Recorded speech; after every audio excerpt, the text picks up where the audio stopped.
നിങ്ങളെല്ലാം റിപ്പോർട്ട് ചെയ്തതുപോലെയും മനസ്സിലാക്കിയുള്ളതുപോലെയും വളരെ ക്രൂരമായ എന്ന് വിശേഷിപ്പിച്ചാലേ ശരിയാവുള്ളൂ.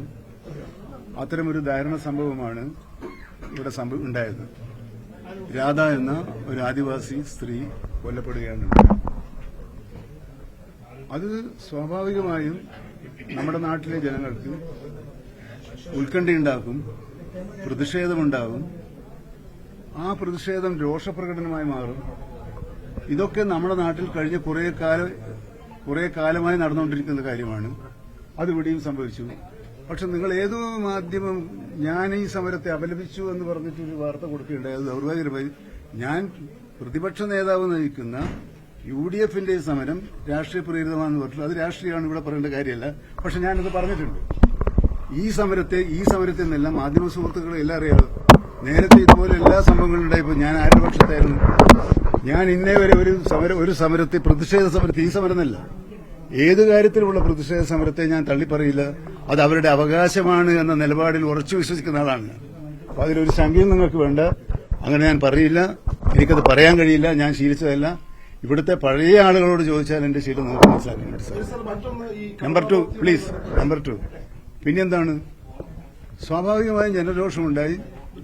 ഈ ജില്ലയിൽ നിന്നുള്ള ബഹുമാനപ്പെട്ട മന്ത്രി OR കേളു ഉൾപ്പെടെ ഇവിടെ വന്നു. പലവട്ടം സംസാരിച്ചതിന്റെ അടിസ്ഥാനത്തിൽ ഒരു ധാരണയിലെത്തി. ആ ധാരണ നടപ്പിലാക്കുന്നത് എങ്ങനെ എന്നതിനെക്കുറിച്ച് ആലോചിക്കാനാണ് ഇന്ന് വനം വകുപ്പുമായും ഡിപ്പാർട്ട്മെന്റുമായും ബന്ധപ്പെട്ട ഉന്നത ഉദ്യോഗസ്ഥന്മാരെ ഇവിടെ വിളിച്ചു വരുത്തി. ഞാനിവിടെ വെറുതെ വന്ന് ഇവിടുത്തെ DFOനെ കണ്ടിട്ട് കാര്യമില്ല. ഞാൻ വരുമ്പോൾ പരിഹാരം ഉണ്ടാക്കാൻ പറ്റിയ വിധത്തിലുള്ള ചർച്ച നടത്തണം. ഇവിടെ വന്നു പോലല്ലോ ശരി.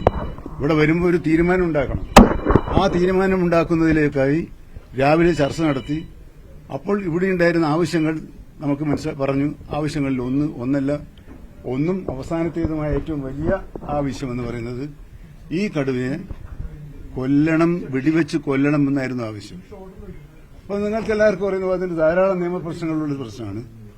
ഞങ്ങൾ സംസാരിച്ചു. ബഹുമാനപ്പെട്ട മുഖ്യമന്ത്രി എന്നോട് പറഞ്ഞു, നിങ്ങൾ എന്ത് ചെയ്താലും തർക്കമില്ല, അതിനെ വെടിവെച്ച് കൊല്ലാനുള്ള ഉത്തരവ് ഇതെന്റെ തീരുമാനമാണ് എന്ന് അദ്ദേഹം പറഞ്ഞു.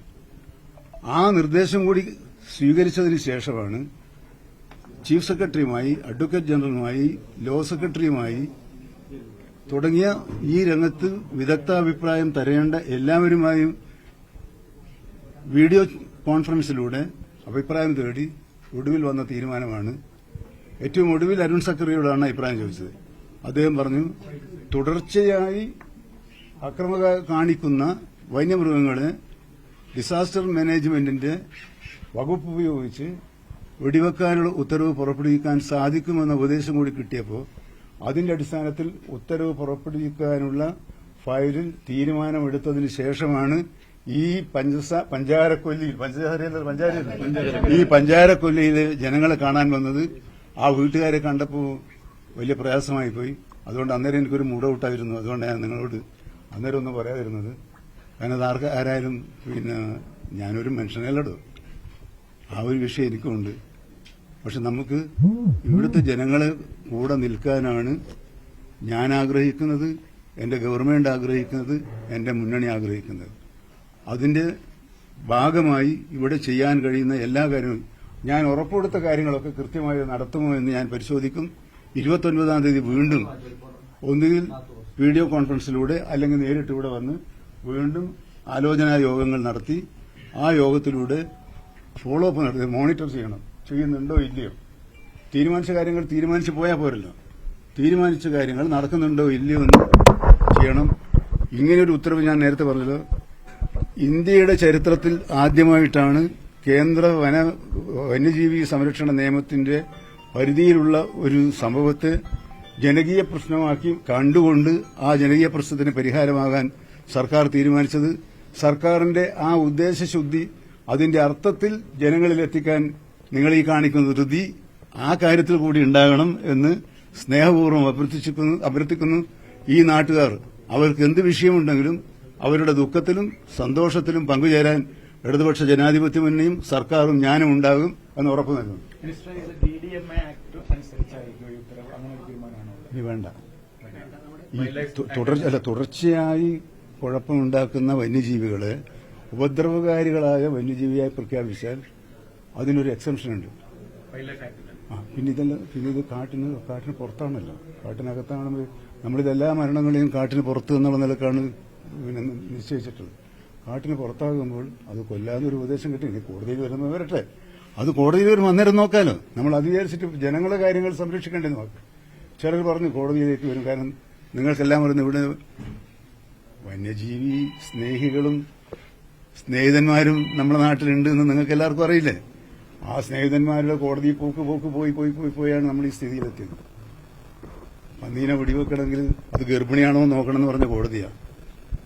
ഗർഭിണിയാന്ന് നോക്കിയിട്ട് ഉറപ്പുവരുത്താൻ എങ്ങനെ സാധിക്കും? എന്നിട്ടിപ്പോൾ വെടിവെക്കുക.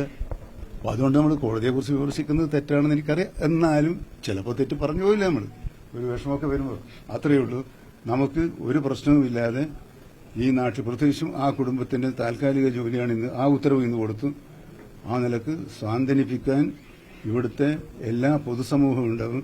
ഇതൊരു വീടിന്റെ ആവശ്യമല്ല, ഒരു നാടിന്റെ ആവശ്യമാണ്. ആ നിലയിൽ തന്നെ ഞങ്ങൾ അതിനെ കാണും.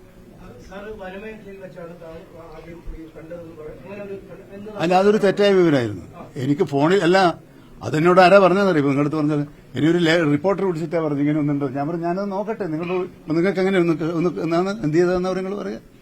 ഒന്ന് കണക്ട് ചെയ്ത് വിട്ട്. ഈ കണക്ട് ചെയ്തപ്പോ എനിക്ക് അയാൾ പറഞ്ഞ വിവരമേ ഉള്ളൂ. അപ്പൊ ഞാൻ പറഞ്ഞു ഞാനൊന്ന് അന്വേഷിക്കട്ടെ, നിങ്ങൾ പറഞ്ഞല്ലേ ഉള്ളൂ. അപ്പൊ പറഞ്ഞു അല്ല സാർ, ഞാൻ കണക്ട് ചെയ്യാം. അതിപ്പോ ഇവരെയൊക്കെ പണിയാണത്. പിന്നെ അതൊന്നും പിന്നെ അവരൊരു ജോലിയുടെ ഭാഗമായതുകൊണ്ട് ഞാനും അതും വളരെ വളരെ സന്തോഷത്തോടു കൂടി. എന്തിനാ നമ്മൾ ഒരാളോട് വെറുതെ പിന്നെ ബലം പിടിക്കാൻ പോകുന്നത്? എന്തിനാ? ഒരു കാര്യമില്ലാതെ ആരോഗ്യത്തിന് മോശം. ബലം പിടിക്കാതിരുന്നാൽ നല്ല ആരോഗ്യം ഉണ്ടാവും. ഓക്കെ.